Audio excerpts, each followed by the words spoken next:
Desde luego llevo en mi organización más de 25 años como militante y creo que es importante seguir trabajando. Es cierto que yo tengo menos tiempo de dedicación a la política como actividad fundamental que otros referentes.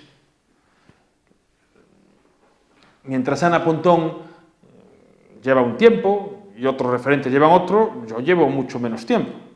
Por lo tanto, es necesario también dar tiempo a las cosas. O dicho de una forma así un poco más formal. Se van a cumplir ahora 2 años desde que yo entré en el Parlamento de Galicia. Es, por lo tanto, una experiencia distinta en mi vida, en la que durante 20 años me dediqué a la actividad académica, investigadora, docente, con enorme satisfacción y, la verdad, una actividad que me sigue entusiasmando.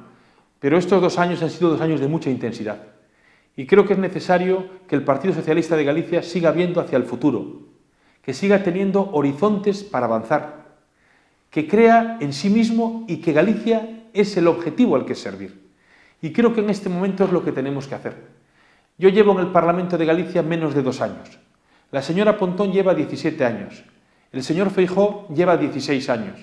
El proyecto que he planteado para Galicia desde el PSDG-PSOE es un proyecto de renovación, un proyecto que hemos plantado, que empieza a germinar, pero al que hay que darle tiempo para que acabe de florecer, de dar frutos, de mantener una línea de avance, de compromiso, también de adaptación a los nuevos retos y, desde luego, permeable al cambio, para que los gallegos y gallegas sepan que pueden confiar en este PSDG, un PSDG con proyecto, un PSDG que tiene alternativa para Galicia y un PSDG con un claro compromiso ecologista, un compromiso verde, un compromiso federalista y galleguista y un PSDG de izquierdas, alternativo al Partido Popular, que cree en Galicia, pero que ni es independentista, ni es nacionalista, ni cree, desde luego, en ningún tipo de separatismo.